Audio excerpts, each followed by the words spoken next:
अस्सलाम वालेकुम। पाकिस्तान इस्लामाबाद में अमारत इस्लामी के मुखालिफिन की एक बैठक की है, उसमें मर्द भी है, औरतें भी हैं। और पाकिस्तान तासुर ये दे रहा है कि ये अफगानिस्तान में मुदाखलत नहीं की जा रही, बल्कि इन लोगों के ज़रिए अमारत इस्लामी की हुकूमत पर प्रेशर डाला जाएगा ताकि वो अंदरूनी मामला ठीक करे। अब मसला ये है, पहला पाकिस्तान में जो कुछ हो रहा है, पाकिस्तान के अंदर जो कुछ हो रहा है, पाकिस्तान वो ठीक नहीं कर सकता या करना नहीं चाहता और दूसरों के मुल्कों में मुदाखलत कर रहा है। वही मुदाखलत काफ़ी है जो आपने 25-30 साल की है। और खैबर पख्तूनख्वा से लेकर बलूच पश्तून सूबे तक बदामनी है, रोज़गार नहीं है, बच्चियों की तालीम का रेशो सबको पता है पाकिस्तान में, मर्दों की तालीम का रेशो सबको पता है। गिलगित बल्तिस्तान में एहतजाजी मुजाहरे हो रहे हैं, आज़ाद कश्मीर में मुजाहरे हो रहे हैं, ये सब कुछ पाकिस्तान में हो रहा है। सबसे बढ़कर ये कि अफगानिस्तान से ज़्यादा अब पाकिस्तान में बलूच पश्तून सूबों में खैबर पख्तूनख्वा में बदअमनी है। हाय रोज़ धमाके एक दफ़ा फिर जो है शुरू हो गए, बेले के नाम पर, तालिबान के नाम पर, जो पाकिस्तान की खुद अपनी एक तारीख रही है। और दूसरी बात यह है कि इमाराती इस्लामी ने बारहा कहा है कि हम किसी मुल्क को भी अपने मुल्क में अंदरूनी मामलात हो या बैरूनी मामलात हो मुदाखलत करने नहीं देंगे। अब पाकिस्तान कहता है कि नहीं, मैं आपके अंदरूनी मसले में हल कराऊंगा बज़ोर। अब जब आप किसी के घर में मसला हो और पहले आप पूछते हैं, जब वो इजाज़त दे तो आप उनके अंदरूनी उनके घर का मसला जो है हल करवाते हैं। और वो भी मुखालिफिन को नहीं, उनके दोस्तों को बिठा कर उनके दोस्तों के ज़रिए उनकी मसलियात करवाते हैं और मसला हल कराते हैं। पाकिस्तान तो ये है कि पहले इजाज़त नहीं है, ज़ोर ज़बरदस्ती कर रहा है। और दूसरा ये कि अमारत इस्लामी के मुखालिफिन को सामने बिठा कर उनसे प्रेशर डलवाना चाहते हैं। अब मुखालिफ की बात नहीं सुनता, दोस्त की बात सुनता है, मुखालिफ की बात नहीं सुनता।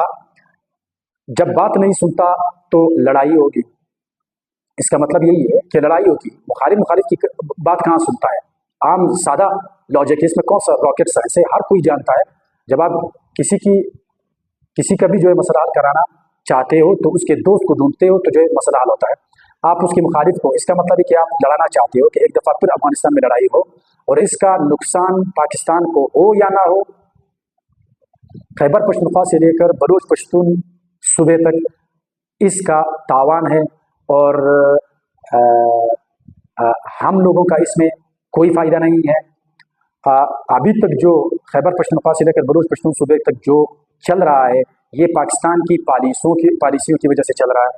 तो इस वजह से बलूच पश्तून नहीं चाहते कि आप अफगानिस्तान में दरानंदाजी करें, मुदाखलत करें या किसी और मुल्क में करें।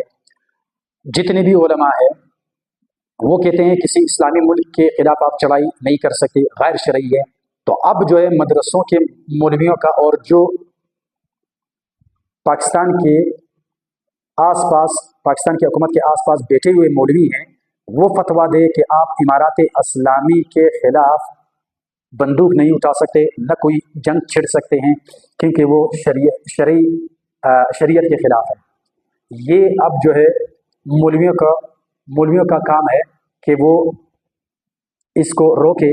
और पश्तूनों को तो चाहिए कि वो तंजीमें हों, समाजी तंजीमें हों, जो स्टूडेंट हो या आम पश्तून हो, वो इसकी मुखालिफत करें कि हम पाकिस्तान को अफगानिस्तान में मुदाखलत नहीं करने देंगे, न अफगानिस्तान को तोड़ने देंगे, न एक दफ़ा फिर जो बदअमनी चल रही है उन बदअमनी में बलूच पश्तून सूबों में तेज़ी आए। अगर ठीक कर सकते हैं, न हम टैक्स इस वजह से देते हैं कि आप दूसरे मुल्कों में जो है वो दरानंदाजी करें। तो इस वजह से इस पर आवाज़ उठानी चाहिए और पाकिस्तान को मजबूर करना चाहिए कि हम अफगानिस्तान में मुदाखलत करने नहीं देंगे। जो आपने 20-25 साल मुदाखलत की है वो काफ़ी है। और उस वजह से जो बदअमनी बलूच पश्तून सूबे में जारी है वही काफ़ी है। जो 70-80 आज़ाद पश्तून मरे हैं, जो बलूच मर रहे हैं, वही काफ़ी है। तो इस वजह से इस पर आवाज़ उठानी चाहिए।